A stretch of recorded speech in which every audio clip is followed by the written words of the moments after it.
Hello and welcome to the Bit Socket podcast. I am the main presenter, Scott. Hey, I'm the main presenter, Joe. I think you're the... Alright, how about you be co-presenter B? Who's co-presenter A? Me?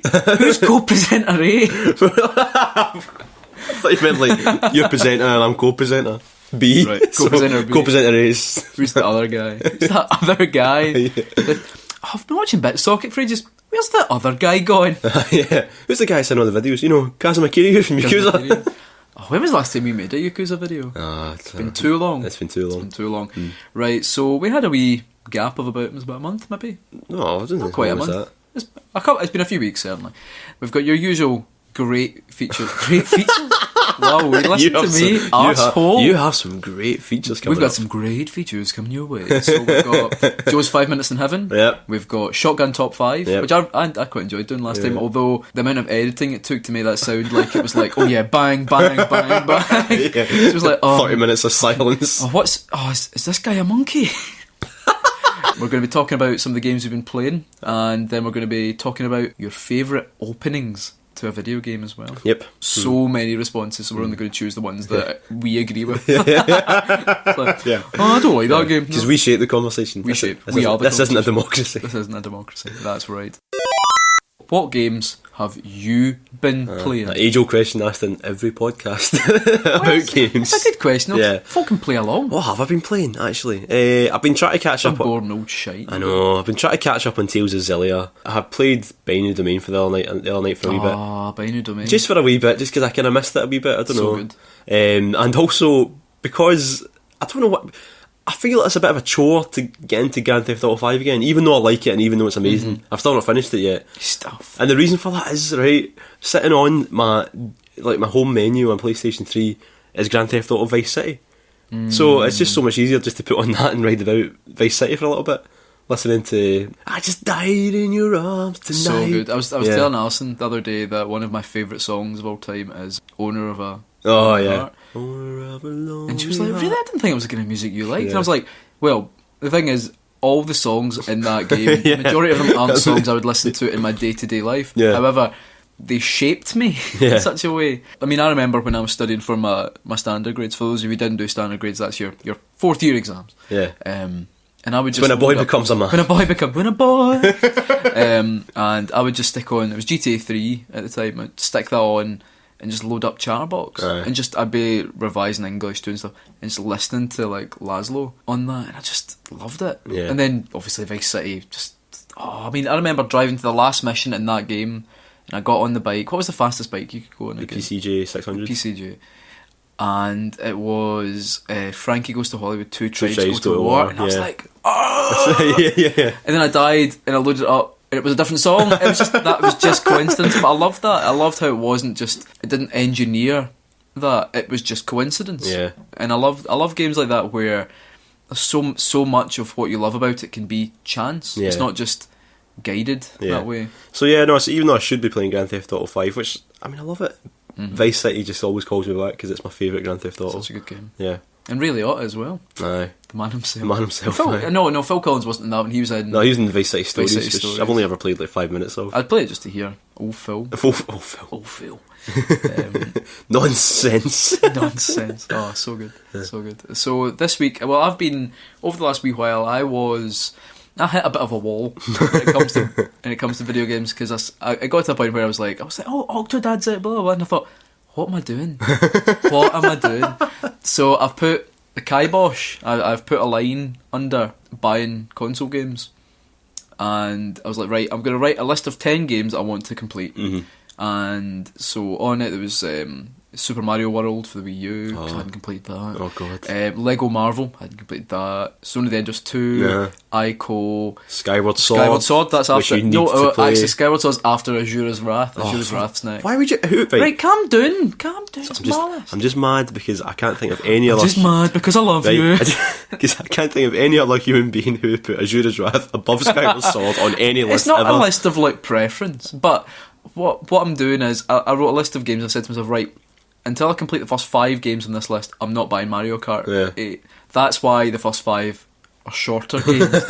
And then I've got on there as well, I've got Nier, Dark Souls 2, Xenoblade, Kingdom Hearts 1. So essentially the second half of the list is going to take Honestly, the rest of the year. But so far, I mean, I've completed Super Mario World. Yep. Which was amazing. The What'd last you think of level that was last level? frustrating. Yeah, it was good though. It was great, Yeah. but I would find it very difficult to believe someone did that first time. Yeah. Without dying. Yeah. Because it's one of those levels where you kind of do have to, alright, that's going to happen here, move from here to there. But it was brilliant. Lego Marvel was just consistently brilliant. Was it marvellous? It was marvellous. It was great. And completed Zone of the Enders 2 for the first time. Oh, aye. Which I actually genuinely love. HD version, yeah. HD version. With the patch to make it play not crap. To make it smooth. Yeah, smooth as butter. And it was brilliant, actually, because I think deep down I always assumed I'd love the first one more. But to be perfectly honest, the last third, some amazing boss battles, then you end up fighting these five massive battleships. Yeah. And then you've got a kind of, it's almost a bit like Dynasty Warriors. Yeah, you've got but different LEV units you've got to try and help. I mean, the last boss battle, though, had me, I was like, "Ugh!" So many times. It's not so much the last boss fight for me, but the second last boss. So Really? you fight the same boss a lot of times throughout the game. A lot of times, but near the end you fight it 3 times in a row. Yeah. And I actually found the last one to be the hardest. I found the middle one to be the hardest. Really? Yeah. The middle one that went quite quickly for me. It takes away all your weapons apart from your basic, your most basic weapons. Yeah. And I feel like It was the really last one difficult. for me. I think I died twice without even really inflicting any damage on them. Like, what am I doing? But then it clicked. Yeah. But it was one of those nice feelings you get when you're like, I'm glad you're dead. No, I love Zone of the Enders 2. I love the first one as well. I mean, well, controversial, you know this. I still think that the first one's better. I mean, I love Zone of the Enders 2, and I get that it looks better, it's much more visually impressive, it's a longer game, there's a bit more variety to it, but I just felt like the actual meat and potatoes of it, the combat, was better than the first one, because I felt like it was smoother, it played smoother, and the boss battles, even though there were fewer of them in the first one, I felt like they were better because they were more sort of screen-filling, formation-led boss battles where you had to... There was only one boss battle in Zone of the Enders 2 which was similar to that, which was the big sort of Death Star style thing that shot a million lasers at you. Yeah. So no, I think I just preferred that, but I think it just comes down to personal taste. I think it's good. I mean, I like how there's like different, like there's a boss battle you do where the objective isn't to actually hurt the boss, it's you've got to deflect their moves because you're trying to wipe off an evil AI from it. I love that. So if you decimate its health, you've failed in a boss battle where you've got to pick up these kind of metal discs to use as shields because you can't block it. I love things like that. There is a lot of thought in it. It is great. But I mean, they're both, exactly. I mean, if you get them, play them both. They're both brilliant. The only thing is the second one, the main character's called Dingo. Yeah. So whenever like Dingo, I'm gonna kill you, Dingo. It's like, fuck, call him Clive, call him something. Clive's not much better. Well, Clive's a bit better. I'm gonna kill you, Clive. I still think Zone of the Enders, the two games stand up as the best games with robots in them. Best games. The best mech games. But anyway, people love to hear you playing a game for 5 minutes. Yeah, they do. So that's why we made a feature called 5 Minutes in Heaven. So we're going to go, this an interesting one this week. Yeah. It's, strictly speaking, a game you've played. But a wee bit different. So let's hear how that goes. Right, this is another 5 Minutes in Heaven with Joe, and what game are we playing today, Scott? Well, this is a wee bit of a cheat here today because it is a game you've played before, but it's not a mode you've played before. Now, for those of you who have played Ground Zeroes on either the Sony consoles or the Microsoft consoles recently, as in a couple of days ago, they made it so that everyone could play the console exclusive DLC, and this is Jamais Vu. Ah, right, the one I've not played yet. The one you've not played yet. So in this, you get to play Raiden. Does he get a sword? No. No, and in fact, in a wee cheat, I've allowed Joe to watch the opening cutscene, and we've not timed it because he would only have about 30 seconds worth of time to play it. But I mean, 5 minutes in a Metal Gear, that's Metal Gear Ground Zeroes. That's enough to complete it, isn't it? Yeah, definitely. Enough to complete it twice. 100%. So the timer begins now. Right, okay, I'm riding. Right, so I need to feel them out. Do you want to hear a wee cool thing? Yeah, go on. See if you click the button down to run, something cool happens. I can't get up. If you can get up, do it. Oh, cool, he runs dead fast. Right. Yeah. So remember, it's still a stealth game. So for those of you who have only played one or the other recently, as I say, they've done the console exclusive DLC is now gone multi-format, which is quite nice, although kind of defeats the purpose of it even being exclusive for what? A month? Yeah. How long? When did this come out? Was it the end of March? Like, a couple of. So about a month and a half it was exclusive for. I did actually make a video about how shady the practice was of giving exclusive content, because all it does is mean that people inevitably buy 2 copies of the game, and now they've been screwed a little There's bit. a guard, look. Where? See the guy pointing the light to the side? There's nobody there. Look, there, right there. Where? See if you look, see the searchlight there? All right, It's moving. the searchlight. Where are you from? Searchlight. What would you call it? A searchlight? Searchlight. Right, okay, let's kill this guy. No, you need to scan him to find out if he's a snatcher first. Alright.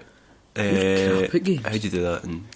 Well, like you would use the binoculars to tag Right, I've just realised that it's R1 on your console because it's... on your console. What is it?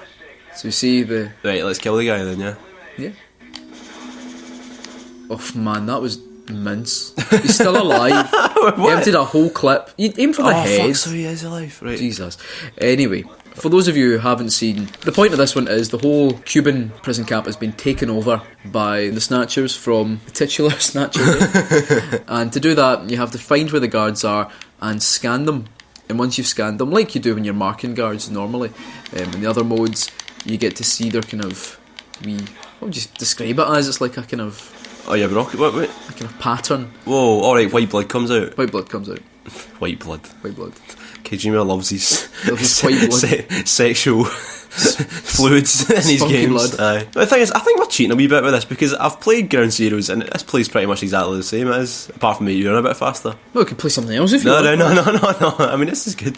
I like running about with him though. He's got a kind of weird, kind of funny looking run. I like it. Right, let's try and find some more snatchers. There's no bit up there.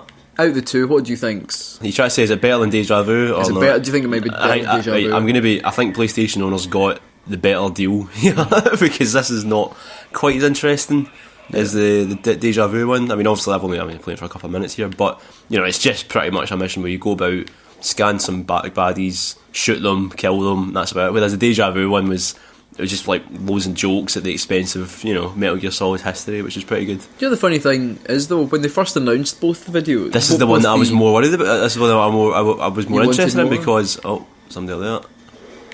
Yeah, because the DLC, especially because the Sony one, they didn't really explain it particularly well. No, they didn't. It made it look like, you're just going to get a mission where you're going to get to go pixelated Snake, Aye. and it looked crap. Yeah, and that was already something that you got to do in Metal Gear Solid 4, so... It's a shame they didn't give Raiden any additional abilities properly, like you don't get the sword. Yeah. It does make you wonder though, is this maybe how you'd have controlled in the Konami version of Rising? I watch the movie now and again and sort of dream a little bit. Oh, I think that one in front of you is an alien. Yeah, it is. But not that one though. Yeah, it is. I got him. You should aim for the head occasionally. What? Look, when you're that far away, it doesn't matter. It's auto aim, isn't it? It's sort of auto aims.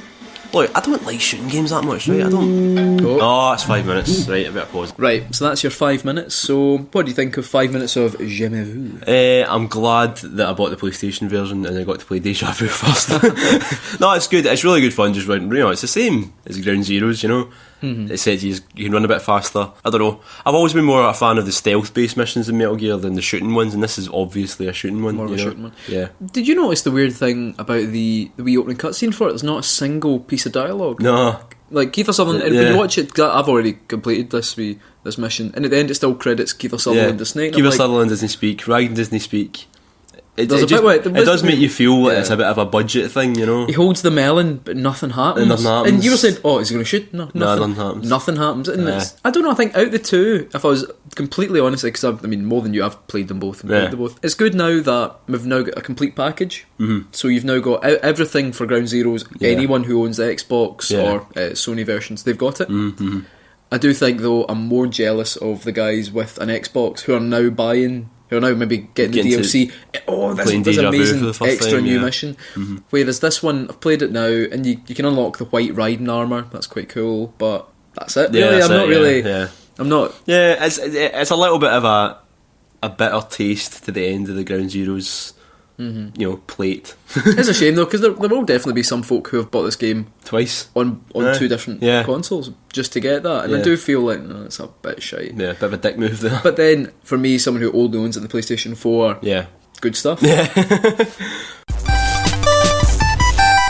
And that's another 5 minutes in heaven done. So, you enjoy that? Yeah, well, I mean, obviously, Metal Gear Solid 5 Ground Zeroes is a great core game, but as we said, Jamais Vu is just not as interesting as the rest of the game was. So let's just think. So far we've done. This is the third. Yep. The first one was Infamous. Yep. Second Son. Stinker. Second one was Dynasty Warriors 8 Extreme Edition. Beautiful. And the third one, Jamais Vu.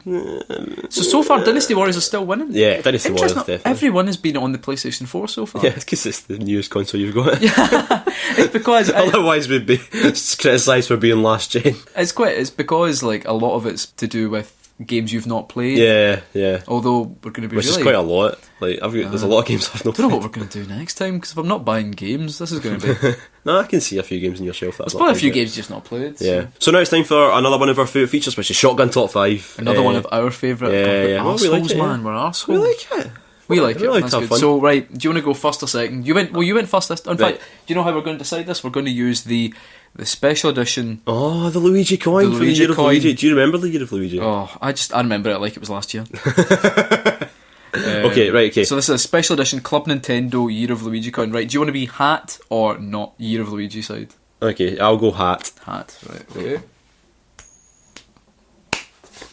Okay, hat first. Hat, so do I'll you want to go ask first? first. You Okay. ask first. Right. Okay, so... Have you got one prepared? Yeah, well, not prepared, I just thought of it like 5 minutes ago. Better not be the same one I've got. Top 5 annoying sidekicks that you still like. Oh, that's a good one. Right. Yeah. Right. So I'm going to again. We'll come up with the ones, and I'll put Yeah. them in order. Yeah. Right. So they've got to be annoying sidekicks. Annoying sidekicks, but you still like them. Right. Okay. So, like, you know, everybody says... Well, I'm not going to give you names, but... Right. Okay. I'm going to go. Well, obvious one, Navi, Yeah, okay. because that's a fame. Yeah. Listen. Yeah. Shut up, Navi. Yeah. No, you shut up. Yeah. So whole of Majora's Mask wouldn't happen if Navi had stayed. Yeah. If Navi hadn't left, whole game Yeah, wouldn't so have happened. all those folk that slag off Navi, like, you know, they've got can Navi to just thank for Majora's Mask, so, yeah. Right, annoying sidekicks. Right, let's think. Now, this isn't an there's one that's coming to mind straight away, Right. but they're not really a sidekick, but there's an annoying bit in an amazing game that they're in. Right, I'd say it and I'll save it. Ava in Metal Gear Solid 3, when you've got to lead her around just before the last boss fight. Oh, yeah. See, but I she's not hate really that bit. But she's not an annoying character, but that is a deeply annoying part of the game. So it's an annoying sidekick, but Annoying you still sidekick. think she's alright? Yeah, she's a great character, right, so she's got in. Okay. That's an interesting one, isn't it? I'm looking at my games as well. Tails. Tails is... What? Nobody thinks Tails is annoying. I can think of like 20 more Sonic characters that you could possibly Right, mention. okay, but Tails okay, is, well... No, I'm not allowing Tails. Right, not allowing Tails. Tails is So canon. you veto... Tails is canon. Tails is canon. Fantastic. Right, let's have a think. Annoying sidekicks. Annoying. It doesn't need to be sidekicks. It can be like just a character. a in character game. you've got to help, or you've got to escort, or you're a sidekick, or anything. See, I started so well with Navi. Mm. And I've just completely... Yeah, See, there's characters and probably things like some of the Tales games. Tails. Aye. Well, Tales of Um, Graces has one that I Tales of hated, Graces. but you still thought she was alright. Was that the No. Oh, her. Fuck. What was the name of the Australian one from Final Fantasy. Final 13? Fantasy 13? Oh, Vanille. Ah. Yeah, no, but she's just annoying. Full stop. You can't get her on the list I know. because you hate her. You see, that's the problem. Is trying to find someone who, because if they're annoying, I probably hate them anyway. So that's one thing. Navi's the only one so far I've really come up with that's. Oh yeah, definitely. Right, I remember one that you told me about ages ago. Remember when we were playing Tales of Graces, right? Right. And one of the characters in it, Pascal, she's your Pascal. typical, really annoying, quirky JRPG girl, and it really bugged my tits. But you said She's the best character in the game. yeah, exactly. You like So you've I've given you one. So I've got Navi, Pascal, Eva. Right. So Navi, Pascal, Eva. Right. Mm. So two more. In fact, do you know what I'm going to go for? Right. Go on. Silver the Hedgehog. You like him? He's cracking. No, he's Silver not. Hedgehog. Right. Right. Okay. I know Right. your reason for The liking reason him. for this is in the Sonic the Hedgehog 2006. I love how you have to qualify that. I know. Sonic the Hedgehog 2006 Yeah. game. They created a character who could control time and space, and he was a hedgehog. Silver the Hedgehog, and he was crap. I mean, he was awful. However, in the multiplayer mode, if you're playing a race, he had a telekinetic ability, so he could lift the other character. The problem is Sega didn't give them an out, so if you used the ability at the start line, you could just levitate Sonic off the ground and complete the level. without the other person being able to do a single thing. Yeah. And it was awful. However, it was extremely fun. So yeah, Silver's going on it. He's allowed on the list. Sidekick. Yeah. He's not really a sidekick, but Sidekick, who is deeply annoying, but I do have an affection in my heart for him. Haruka, there we go. In Yakuza 1, when you've got to walk around for ages, is it 1 or 2 you've got to find food for the dog? 1. I know. Easy peasy. Well, no, but does she annoy you or does she not, though? Because she doesn't annoy me. To begin with, she really annoyed me, but right. I think as the stories go on, especially, the third one, it's so nice, that relationship, when they have sex. They do not have sex. They do not have sex. Do they? No, they don't. They do not. So now the order, right. Number 5, we have Eva. Right. Number 4, Pascal. Right. Number 3, Navi. Number 2 would be Haruka. Right. I think it feels a bit unfair, but then when she was in Yakuza 1, it was deeply annoying. And number 1 has to be Silver. Because he is awful. He is an awful, annoying sidekick character. And yet you love him. But yet I love him because of that amazing, game-breaking, fun-ruining ability. I know. So good. So there we go. Okay. That's my top 5. Right. Okay. So for you, Joseph Merrick. Yeah. Top 5. You see, the thing is, now, the one I had prepared, I think, you just reel this one off, but I'm going to go for it. Top 5 licensed games. Top 5 licensed games? So it could be comic, video game, or song. Song? License for a song? I love the idea someone pitches like, right, you know the song, I wear my sunglasses at night? Yeah, we want to pitch that as a game. Okay. So, what would that be? Okay, well, here we go. Okay, go GoldenEye. That's the obvious sort of license. Yeah. The king of licensed games is GoldenEye. See, that's the obvious license to kill. License to kill mode in GoldenEye. Specifically that. Right, cool. The Beatles Rock Band. That's a licensed game, and it is based. Well, it's got a few songs. No, we're pitching this. Yeah. Oh, and now the rest of them are rubbish. No, it's got. But these have got to be good games that you enjoy. So you can't just get away with saying Batman because you don't like the Arkham games. No, I don't like the Arkham games. Idiot. They're rubbish. Oh, it's in the tip of my tongue. Rogue Leader. Star Wars Rogue Leader. Good choice. Yeah, no, that's like one of no longer canon though, eh? No, the Adventures of Wedge and Tilly's are now written off the history books. Oh, Wedge. I know. Rogue Leader. I think that's probably the best Star Wars game. Like, when I think about it, I can't think of any other Star Wars game really comes as close. Lego Star Wars one was brilliant. Yeah, that was good. The rest of them kind of didn't. It was good. I quite liked. Battlefront's good. Star Wars Battlefront. Yeah, it's not good. Rogue Leader just got the license. You hate Knights of the Republic, don't you? Knights of the Republic shit. Oh, I don't like it. I don't like good fun game. Star Wars Episode 1 Pod Racer for the N64. Yeah, it's good. That's good. That is one of the best. Anyway, sorry. Star Wars. There's been a lot of stinkers, but Rogue Leader. Yeah, the majority. But Rogue Leaders. So the third one you're going for, yeah? The third one? Oh yeah, the Rebel Strike. Go out the shit. Oh, God, it was rubbish. Sticking with the LucasArts theme, Indiana Jones and the Fate of Atlantis. It should have been the 4th Indiana Jones film. So much better than Indiana Jones and that alien. Indiana Jones and the alien. Yeah. Indiana Jones and Kate Blanchett's haircut. Yeah. Oh, this is too easy. Right, no, but the thing is, that's it. That's my list. I can't think of a 5th one now. Top 4. I know. I don't know if this counts. Right. Go for it. Let's hear. Micro Machines. Yeah, that counts because it is. It's a product. They've licensed that product. That's one you would never usually think of. Yeah, because the idea behind it's so good, and then when you put the Micro Machines license on it, it becomes even better because it's your wee cars and you're on a sponge or navigating through. It's so funny. It's just one that's never occurred to me before to think. But then again, licensed game. If you bring that in, really, probably any Lego game. They're all usually licensed anyway, but even you could say, Lego City, because it is licensed from an existing product. If you're disqualifying Micro Machines, I'm not. No, I'm just saying it's something it's just never occurred to me before, but yeah, licensed product. Yeah, no, Micro Machines. Okay, so we're going to put that in order. So, top 5. Okay, Micro Machines is number 5, I'd say. Really? Yeah. Because, right, and then Rogue Leader, number 4. Beatles Rock Band, number 3, because I think it's brilliant. That is good fun. Fate of Atlantis, number 2. What? Number 1, GoldenEye. Think about all the cherished memories that GoldenEye has given you. Great cherished memories, and also have more recent memories of playing it, and it looks like a pile of arse. No, it doesn't. It's great. It looks brilliant. Good fun. It plays brilliantly. It's good fun, but yeah, I'd say Micro Machines at 5 though. Well, Micro Machines isn't as good as Indiana Jones and the whatever. Oh, of course it's Micro not. Machines. Yeah, well, I know. Micro Machines. Right, you need to. What are you even saying? You need to play Fate of Atlantis then if you're thinking if you're You need to contesting play a this so point and click much. game with Indiana Jones. It's No, so you need to good. play more Micro Machines. Jesus Christ. Ah. Well, it's one of the best racing games ever. Yeah, so made. there's my It's still shotgun as good top as that. 5. Right, that's a good shotgun top 5. Well done, Joe. Well done. I need to think of a hard one because you just spunked them right out. You're just this mine was a real kind of to work at that. I know, I had to help you. Tantric list. You gave me half you a a list. So Scott's top 5 was pretty much 3 choices from Joe. I know. Now it's time to you and what you said on Twitter. What did we ask people on Facebook and Twitter this week? So this week we asked the admittedly very vague, what is your favourite opening in a video game? So we got a lot of people sending in opening cutscenes, which is cool, to be honest, because that's a major part of an opening. We get some people talking about like the first bit they got to be interactive, so it was quite a nice wee spread.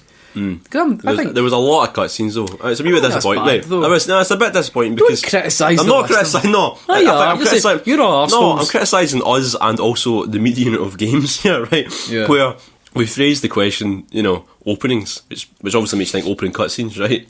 Or orifices if you're We've got a couple of your those. little yeah. So openings, but games have got to the point. Games, an interactive, beautiful celebration of interactivity. Yeah. They've got to the point where they all open with big massive cutscenes now. So that is what you mean now when you say, "Oh, what's your favourite opening?" This cutscene here. I don't think that's a bad thing though. Yeah, but it means that you're. It's different. Everyone's got their own. Yeah, but for example, if you were to ask me about the opening to Zelda games, I would talk about opening to Link to the Past when you have to sneak into the castle through the rain and it's all atmospheric. I don't talk about the cutscene on top. Anyway, let's go through the list of what people said. Let's go through. So Twitter first. We've got Callum Sim here on Twitter. Metal Gear Solid 2, hands down. I think we got a lot of Metal Gear ones. It's quite a unique one there. We did get a lot of Metal Metal Gear. Metal Gear Solid 2. Metal Gear Solid 1, 2 and 3 all got mentions. Yeah. I think they're all amazing openings in fairness. I know what you were saying about cutscenes, but the opening cutscene in Metal Gear Solid 2 is pretty amazing. good. Yeah, it is. But then you start off in the tanker, and the tanker's just this, it's the rain's beating down on you, and you can't really see very. It's so good. I love the opening in 1, just after you take control and like the guards hear the splashes. Yeah. But even when you get up the ladder and the guy, footprints? Yeah. But that never happens again. It's only that you one find bit. out that Liquid Snake's put his 2 best guards. 2 best guards in right the at the opening beginning. room. It's like crack guards. We got a few mentions for Final Fantasy VII as well. Lewis at Senpai and Barry as well. Is it on the train that starts? Yeah, Yes, it is. you jump off the train and then Off the train, and I remember the first time I was playing, I was like, and what now? Because I'm an idiot. yeah. Let's have a wee look here.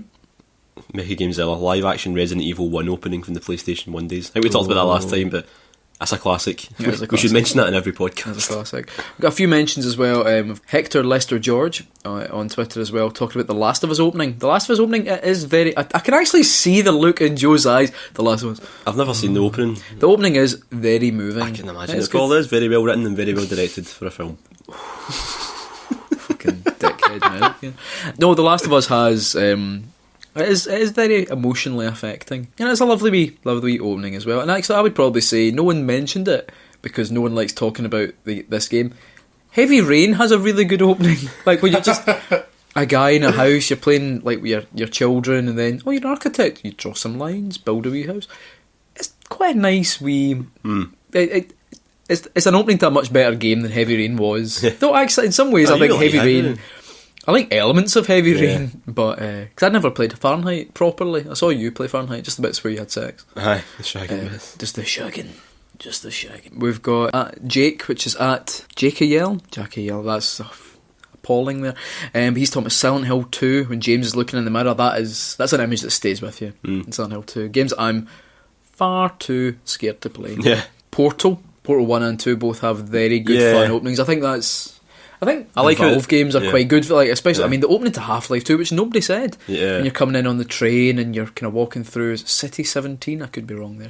And you're walking through and it's just oppressive and awful, and that's a great way to start a game. No, what I like about the Portal ones is that the Portal games, they both start with jokes.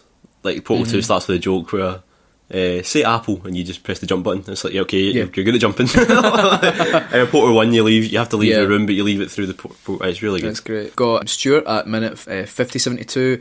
The opening, probably not his favourite opening, but the opening of Uncharted 2.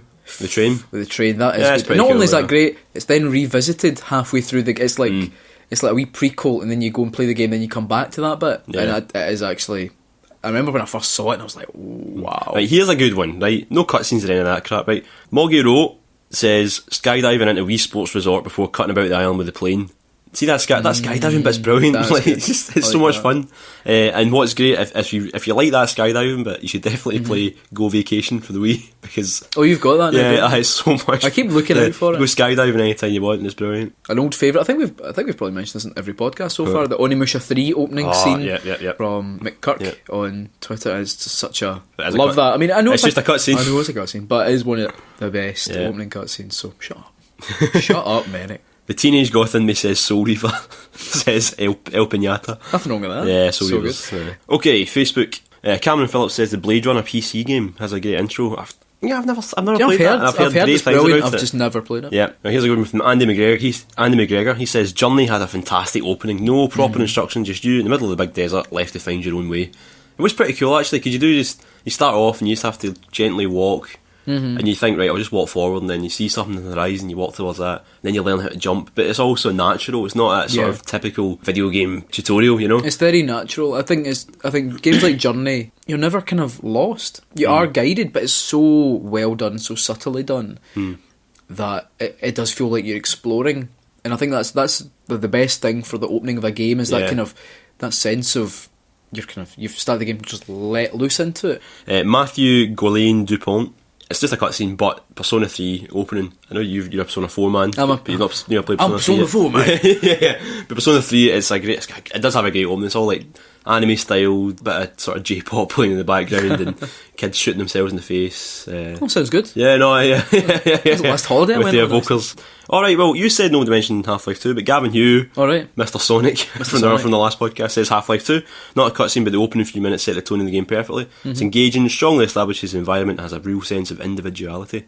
He should be presenting this podcast. He can be co-presenter. Yeah. Okay, Zach Tom says it's a stock answer, but Shadow of the Colossus. The atmosphere when Wonder goes close to the temple, perfect and all that. I'll agree with that. It's pretty epic opening, Shadow of the Colossus. It was on Facebook as well. Someone said Max Payne 1. Yep, Max Payne, great opening, all about interaction. He's starting to really resent games that start with long cutscenes. Well said, Nathan Byrne. I mean, I love good cutscene as well, as we talked about last time, but it is nice to start with a bit of gameplay.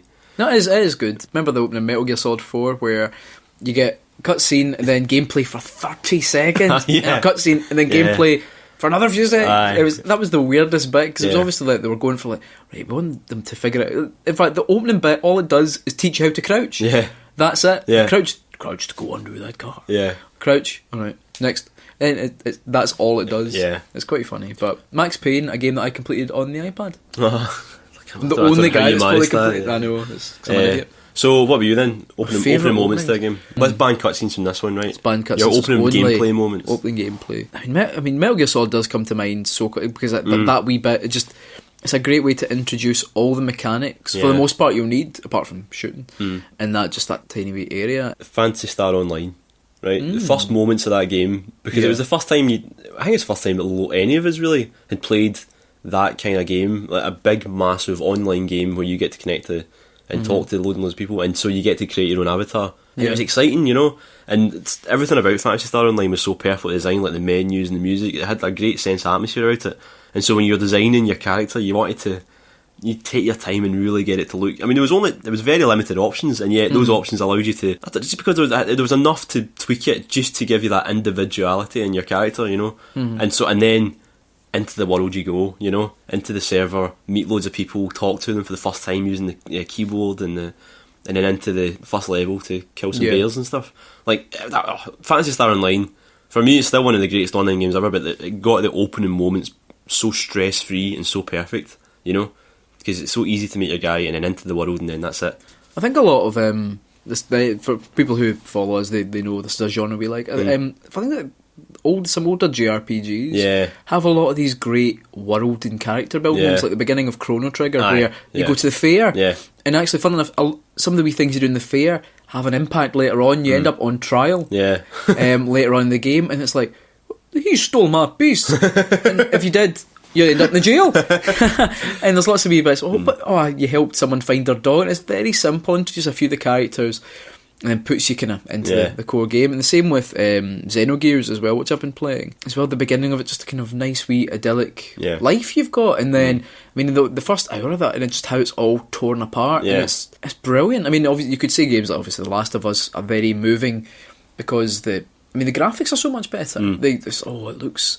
You can see the emotion on their faces, but back then you just had to think of the situation. That's why maybe so many of them begin with just mundane lives. In fact, do you know one we've not talked about? One that I love, Tales of Gracie's F. Yes. The beginning where you're children. Yep. You're the younger versions of the main characters. Every review slated that bit, Loved and I loved it. Yeah. So it built these up. You've by the time you then go them as adults, you've created a bond with them. Yeah. And not only that, is when you get to go them as adults, you're like, where have they been? Where's what happened to his Mila? That's What happened to Xelia. Cherie? What happened to his brother? What's happened to them all? Yeah.